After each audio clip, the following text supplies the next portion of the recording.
I want what you want. I want to find deep powder. I want to see people find deep powder on YouTube. I want to see videos of deep powder on Instagram.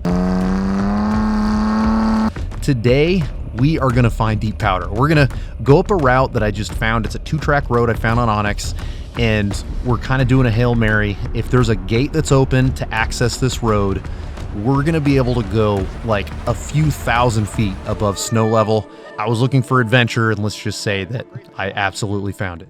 We are heading to the mountains. It's very cold and very rainy where I live, which means that when you get up into the mountains here, it should be snowmageddon right now. This is gonna be our first big snow of the year. I did camp in snow like 2 weeks ago. It was only like 5-6 inches. I'm hoping that we're gonna get buried today. I would never recommend heading up to the mountains when you see a severe winter storm warning in effect, but when you're me and you've got all the gear, you've got the friends, you've got satcoms, I just can't help myself. Dudes, the gate is open. I am so hyped right now.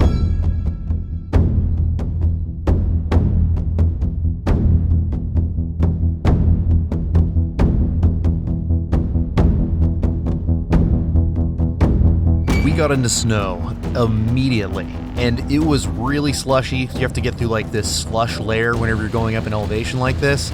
But I know that if we can get through the slimy stuff, once we get to the right altitude, it's gonna start getting really cold, and we're gonna start getting fresh powder.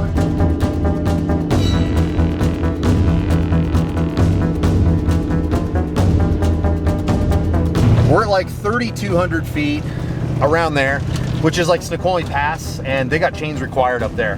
It just opened up, like it's slowed down on the snow. We're supposed to get severe weather up here tonight, but it slowed down the snow and it got brighter. It's awesome. And we're going up to 5,000 feet, so it's already pretty deep. I have a feeling we're going to be doing some recovery stuff up here.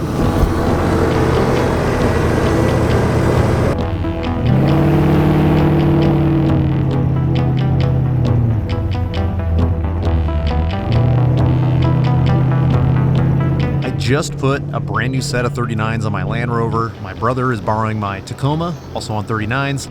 Kelly inherited an old set of 39s from me. And then our buddy Robbie showing up with all the fight in the world, but only 33s. But he knows that he's surrounded with a bunch of friends who will recover him as many times as we need to. And if we have to, we'll just hook a strap to him and we'll pull him up this mountain. I'm gonna try to go down that hill. Maybe this is the washout those snowmobiles are talking about? Maybe. That's pretty good, boys. Yeah. I'm telling you, it looks worse now than it was. Yeah, right. It did. Like, he pulled me forward, and actually I just sunk even further just down. started, yeah. Well, that's fun. Luckily, this is a simple recovery. We're just going to yard Robbie's rear back up onto the trail, and then we're going to pull him forward with my Tacoma. This is the first time Robbie's had this build in snow, so he is playing around with how low he can go on tire pressure. We're going to drop a few more PSI. He is concerned because they're not beadlocks that he's going to lose a tire, but we're pretty confident that he can get down lower and not lose a tire.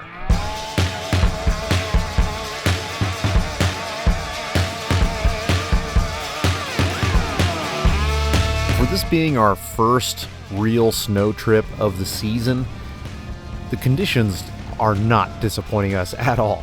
Inches are very quickly turning into feet, and the consistency of the snow is perfect. We are just above 4,000 feet, and this is getting so much deeper. And the spot that's been like used is only snowmobile width. So I'm like on the outsides of the track right now, just churning through. If I step out, I mean, it's up past my knee. So we're finally at that point where we're out of the out of the warmer snow, which is all slushy, and we're getting into the colder snow because we're gaining elevation, and it's making it this really nice fine powder, which is my absolute favorite to plow through whenever it's snow season. Really deep, Nate. We're getting into the deep stuff now. I'm gonna hand the camera off to my brother. I'm on the shoulder. I want you to see how deep we're plowing.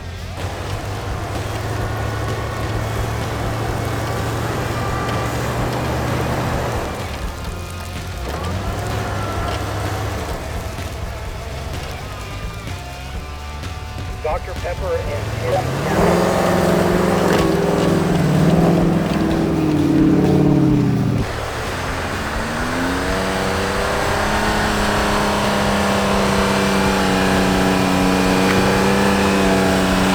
Oh, yeah.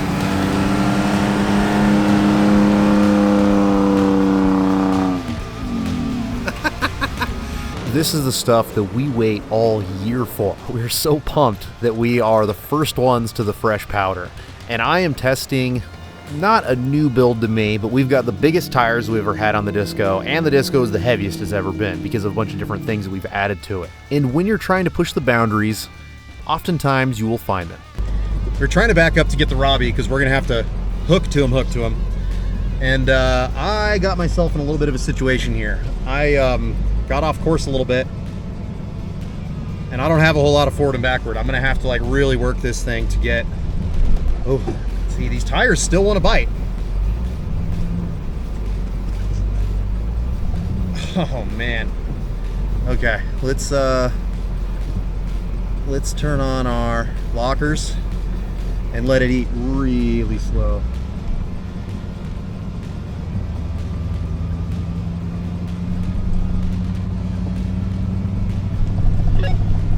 Alright, Matt, I don't know what to do. My radio's in and out, but I mean, we're hooked up. Holy cow, we're moving the bank next to us. See, I like to wheel with traction control first. And then if I get stuck, I use the lockers as the worst case scenario. Because my theory is that when your front, all four tires are spinning at the exact same time, as soon as you start to turn, it wants to dig. But if you're all-wheel drive, see, like right now, I'm using the traction control. And I'm able to... You want to try and throw a traction board on that passenger front to try and pull out of trying to get Robbie unstuck. But I'm able to turn when I'm in open, and I can control what digs instead of it just being all four sinking all the way down to the axles. Let's give this a little bit of throttle, see if we can go through it.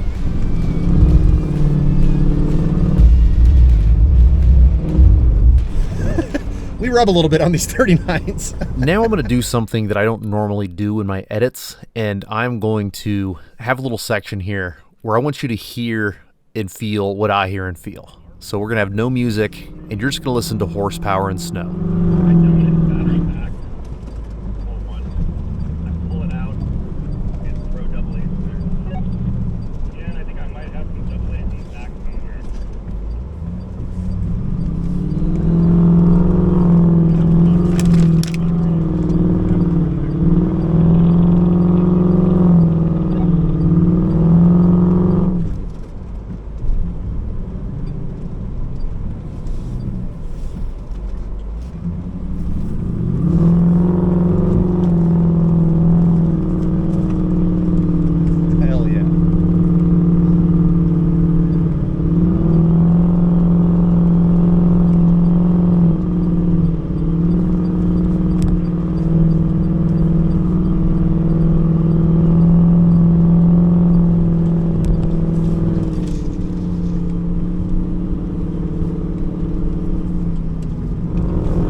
Girl, come on.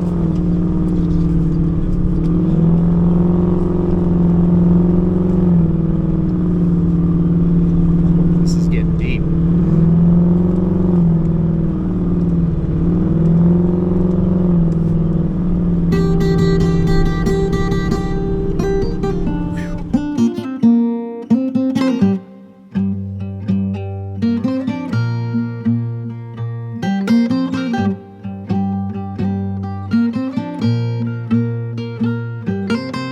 Can't replace these moments in life, and to be able to unplug fully, no cell phone service, just you and your close friends plowing powder or rock crawling or camping at high altitude, whatever it is that you like to do.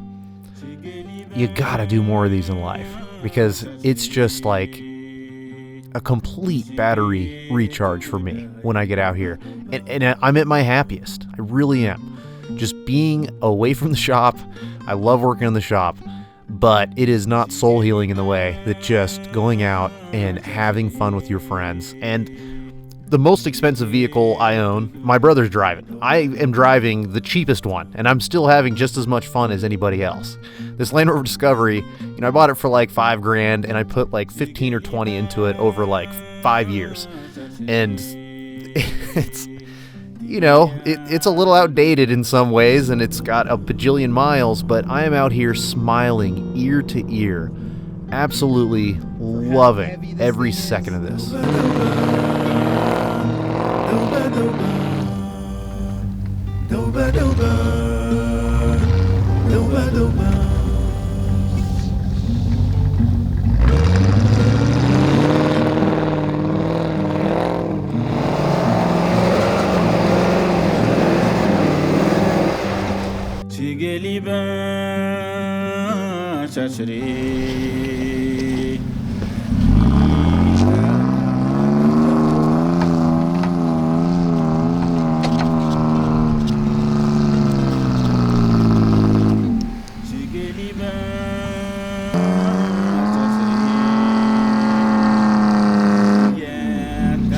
My brother Matt took over duties as snowplow, so that means that I need to take over duties as being the guy who has an umbilical cord to our friend Rob. Here, by the way, Nate, in cap.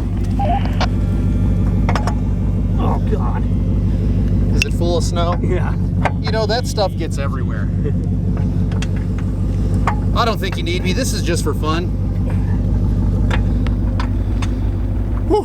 I'm glad Matt's breaking trail instead of me.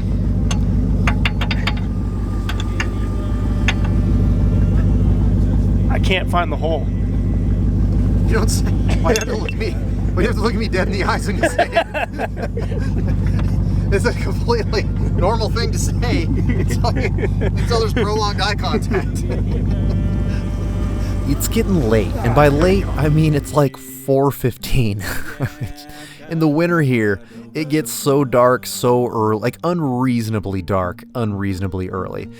And as much as I would love to just keep shooting us, way into the night and get a bunch of like night snow wheeling and continue up this hill, we've been working pretty hard for a while, and I don't want to ask my friends to do that. So it's time to make a path. It's time to turn around. It's time to go back to a flat spot that we saw not very far behind us, flatten it out, and then set up camp.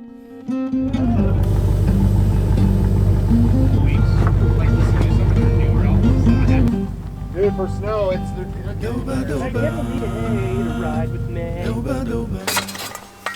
What you doing, Kelly? I'm trying to figure out how to install this propane can. Yeah, I'm gonna get a beer. Just gonna cook some soup. Oh, I see. Trying to keep it simple out here in the snow. We are not keeping it simple. We are smoking. We're about to put some steaks on there. Oh, I should probably talk about our little setup. There's our battery management. First trip on it. Actually, second trip on it. First one was a half trip. So. Power ran to here. I got a little extension cord so we can throw the smoker over there and it can smoke kind of away from the awning. This is slowly but surely coming together. It's taking a long time.